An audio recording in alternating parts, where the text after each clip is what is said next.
Vandeham Sri Guru Sri Juta Padakamalam Sri Gurum Vaishnava Vansha.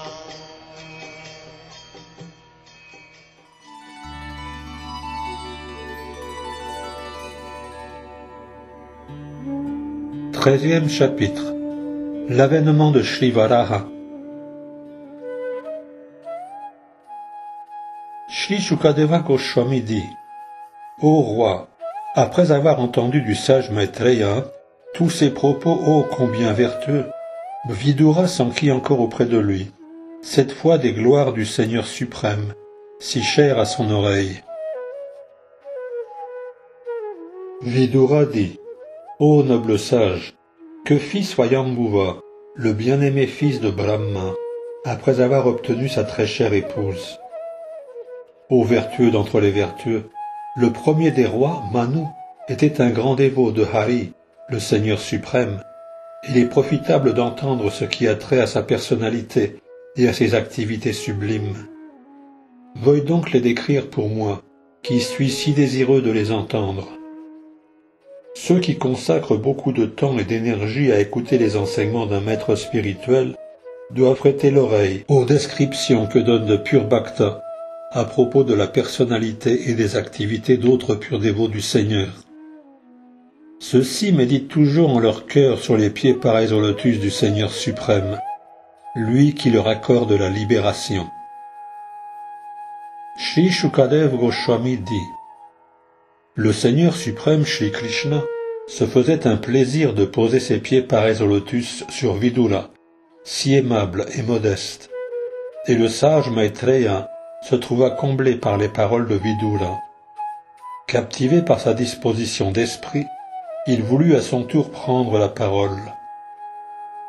Le sage Maitreya dit à Vidura: Après son apparition, Manu, le père de l'humanité, son épouse à ses côtés, joignit les mains et s'adressa respectueusement à Brahma, en qui repose toute la sagesse védique. Ô toi, le père de tous les êtres, toi la source de leur subsistance, puisque tu as donné le jour à tous, daigne nous dire comment nous pouvons te servir. Ô toi si vénérable, veuille nous diriger dans l'accomplissement de notre devoir, selon nos capacités propres, que nous puissions suivre ta volonté, et par là obtenir la gloire dans cette vie, et progresser dans la suivante. Brahma dit: Mon cher fils, toi le maître du monde, je suis fort satisfait de toi, et je désire toute bénédiction pour toi et ton épouse. Car sans réserve aucune, vous vous êtes abandonnés de tout cœur à mes instructions. Ô héros, tu es certes un fils exemplaire, car cette forme de vénération pour un supérieur est requise. Quiconque est saint d'esprit et libéré des frontières de l'envie accepte les instructions de son père avec grand plaisir et s'en acquitte de son mieux. Puisque tu es mon fils parfaitement obéissant, je te prie d'engendrer avec ton épouse des enfants qui t'égalent en valeur. Gouverne le monde selon les principes du service de dévotion offert à la personne suprême et adore ainsi le Seigneur par l'accomplissement de yagyas. Ô roi, le meilleur service que tu puisses m'offrir consiste à couvrir les habitants de cet univers matériel de toute protection. Et sois assuré que lorsque le Seigneur suprême verra en toi un juste protecteur des âmes conditionnées, lui-même, le maître des sens, se montrera très satisfait de toi. Le Seigneur souverain Janardhan, Shri Krishna, est la forme destinée à recevoir les fruits de tout sacrifice. Lui insatisfait, tout effort de notre part en vue de quelque progrès devient futile. C'est lui le moi intime, et quiconque manque à le satisfaire néglige certes ses propres intérêts. Shri Manu dit: Ô Maître tout-puissant, vainqueur de tous les péchés, je me conformerai à ton ordre. Puis-je maintenant connaître mon lieu de résidence, et celui de tous les êtres qui naîtront de moi? Ô maître des Dévas, fais en sorte, je t'en prie, de délivrer la terre, engloutie dans les profondeurs de l'océan, car c'est elle qui doit servir de lieu de résidence à tous les êtres. Un tel exploit peut être accompli par ta volonté et par la miséricorde du Seigneur. Shri Maitreya dit: alors, voyant la terre submergée, Brahma réfléchit pendant un long moment à la façon dont il pourrait la soulever hors des eaux. Brahma songea: tandis que j'étais absorbé dans l'œuvre de création, la terre s'est trouvée inondée par un déluge et engloutie jusque dans les profondeurs de l'océan. Que puis-je faire, moi, qui suis encore occupé à créer? Il vaut mieux laisser le Seigneur Tout-Puissant nous diriger. Soudain, ô limpide Vidura, alors que Brahma songeait ainsi, sortit de sa narine un minuscule sanglier, dont la taille ne dépassait pas celle d'une phalange supérieure du pouce. Ô descendant de Bharata, sous les yeux de Brahma qui l'observait, ce sanglier se développa dans l'espace en une forme merveilleuse, aussi gigantesque qu'un grand éléphant. Frappé de stupeur à la vue de cette extraordinaire forme dans le ciel, pareil à un sanglier, Brahma et tous les grands brahmanas, comme Marichi, ainsi que les Kumaras et Manu, émirent différentes conjectures. S'agit-il là de quelque être merveilleux venu sous les apparences d'un sanglier? Il est pour le moins étonnant qu'il soit ainsi sorti de mon nez. D'abord, ce sanglier n'était pas plus grand que le bout de mon pouce. Puis voilà qu'en un instant il est devenu aussi grand qu'un rocher. Mon esprit se trouble. S'agirait-il du Seigneur suprême, Vishnu? Tandis que Brahma délibérait en compagnie de ses fils, le Seigneur suprême, Shri Vishnu, rugit avec le fracas d'une énorme montagne. Le tout-puissant Seigneur suprême réjouit le cœur de Brahma et des autres brahmanas, ayant atteint un haut niveau de réalisation, en rugissant à nouveau de sa voix prodigieuse, qui résonna dans toutes les directions. Lorsque les grands sages et penseurs, habitant Janaloka, Tapoloka et Satyaloka, entendirent le rugissement tumultueux de l'avatar sanglier, qui était en fait la voix infiniment propice du Seigneur à la miséricorde infinie, ils entonnèrent des chants d'heureux augure, tirés des 3 Védas. Après avoir rugi à nouveau en guise de réponse aux prières védiques que lui avaient adressées les illustres Bhaktas, il pénétra dans l'eau, jouant à la manière d'un éléphant. Le Seigneur est l'objet des hymnes védiques, aussi pouvons-nous comprendre que les prières des Bhaktas lui étaient destinées. Juste avant de pénétrer dans l'eau pour sauver la terre, l'avatar sanglier s'envola dans le firmament, en fouettant l'air de sa queue. Ses soies rigides frémirent, son regard brilla, puis de ses sabots et de ses blanches défenses étincelantes, il fendit les nuages, qui se dispersèrent dans le ciel. Il n'était autre que Shri Vishnu, la personne suprême et transcendante. Toutefois, parce qu'il avait un corps de sanglier, il chercha la terre à son odeur. Ses défenses étaient redoutables, et il jeta son regard sur les Bhakta Brahmanas, qui lui offraient des prières.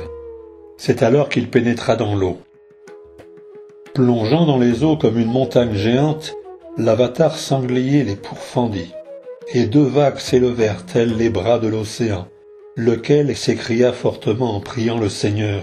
« Ô maître de tout sacrifice, je t'en prie, ne me partage point ainsi, veuille me couvrir de ta protection. » L'avatar sanglier fendit les eaux de ses sabots tranchants, comme des flèches acérées, et parvint aux limites de l'océan, pourtant insondable. Là il vit la terre, lieu de résidence pour tous les êtres vivants, gisant comme au début de la création, et lui-même alors la souleva. C'est avec grande aise que l'avatar sanglier prit la terre sur ses défenses et l'arracha des eaux. Quelle n'était pas sa splendeur! Puis, flamboyant de colère comme le disque Sudarshan, il fit immédiatement périr l'Asura Hiranyaksha, malgré les efforts de ce dernier pour vaincre le Seigneur. Il mit à mort le démoniaque dans les eaux mêmes de l'océan, comme un lion tue un éléphant. Les joues et la langue du Seigneur devinrent maculées du sang de l'Asura, à la manière d'un éléphant qui se teint de pourpre en fouillant la terre. Alors le Seigneur, jouant comme un éléphant, accrocha la terre aux extrémités recourbées de ses blanches défenses. Il revêtit ensuite une carnation d'un bleu sombre, comme celle de l'arbre tamal, à quoi les sages, conduits par Brahma, purent comprendre qu'il n'était autre que le Seigneur suprême en personne, et ils lui offrirent leurs hommages respectueux. Tous les sages s'exclamèrent avec grand respect « Gloire et victoire soient à toi, ô invincible bénéficiaire de tous les sacrifices. Tu te meus dans ta forme des Védas personnifiés, et les océans se trouvent submergés dans les pores de ta peau. Pour servir tes desseins, comme celui de soulever la terre, voilà que tu as pris la forme d'un sanglier. Ô Seigneur, ta forme est adorée par l'accomplissement de sacrifices, mais les âmes totalement impies ne peuvent la contempler. Tous les hymnes védiques, la Gayatri et les autres sont liés à ta peau. Dans les poils de ton corps se trouve l'herbe coucha, dans tes yeux le beurre clarifié, et dans tes 4 pattes les 4 formes de l'action intéressée. Ô Seigneur, ta langue est un plateau de sacrifice, et tes narines en sont un autre. En ton ventre se trouve le plateau destiné à la nourriture du sacrifice, et tes orifices auriculaires forment un autre plateau de sacrifice. En ta bouche se trouve le plateau de sacrifice dit de Brahma. Ta gorge abrite celui dit de Soma, et tout ce que tu mâches a nom Agnihotra. De plus, ô Seigneur, tes avènements répétés correspondent au désir pour toute forme d'initiation. Ton cou forme le siège des 3 désirs, et tes défenses, le fruit de l'initiation, ainsi que la fin de tous les désirs. Ta langue symbolise les activités précédant l'initiation. Ta tête, le feu, hors de tout sacrifice, aussi bien que le feu d'adoration. Et tes forces vitales, l'ensemble de tous les désirs. Ô Seigneur, ta semence représente le sacrifice qui annonce Soma Yagya. Ta croissance, les rites du matin. Ta peau et tes sensations tactiles forment les 7 éléments du sacrifice Agnistoma. Et les articulations de ton corps symbolisent divers autres sacrifices, accomplis sur une période de 12 jours. Ainsi incarnes-tu l'objet de tous les sacrifices du nom de Soma et d'Asoma, et seuls les Yagyas t'obligent. Ô Seigneur, tu es Dieu la personne souveraine, digne d'être adoré au moyen de prières universelles, d'hymnes védiques et d'objets sacrificiels. Nous t'offrons donc notre hommage. Seul un mental pur, libre de toute souillure matérielle, visible ou invisible, donne de te réaliser. Encore et encore nous t'offrons notre hommage respectueux, à toi le maître spirituel suprême, en ce qui a trait à la connaissance du service de dévotion. Ô toi qui as soulevé la terre, le globe avec ses montagnes repose maintenant sur tes défenses, aussi merveilleusement qu'une fleur de lotus, avec ses feuilles, portée par un éléphant furieux qui sort tout juste de l'eau. Ô Seigneur, tout comme les cimes des grandes montagnes sont embellies par les nuages, ton corps divin resplendit pour avoir soulevé la terre sur le bout de tes défenses. Ô Seigneur, pour procurer un séjour à tous les êtres mobiles et immobiles, tu es devenu le Père suprême, et cette terre ton épouse.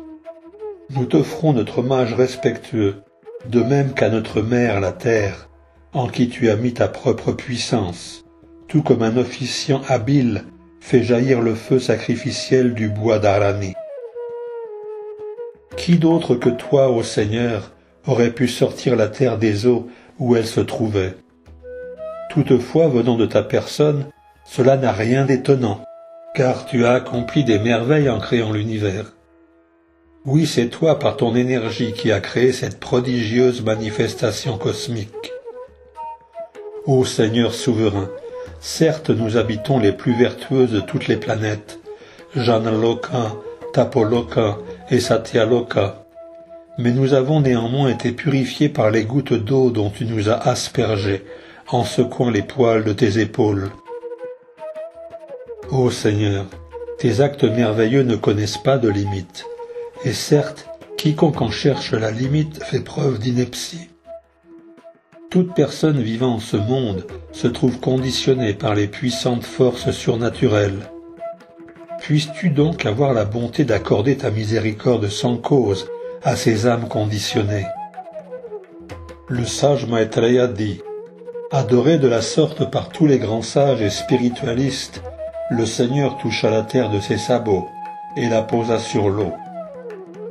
Ainsi le Seigneur suprême, Shri Vishnu, soutien de tous les êtres, souleva la terre hors des eaux, et l'ayant mise à flotter, il retourna vers sa propre demeure.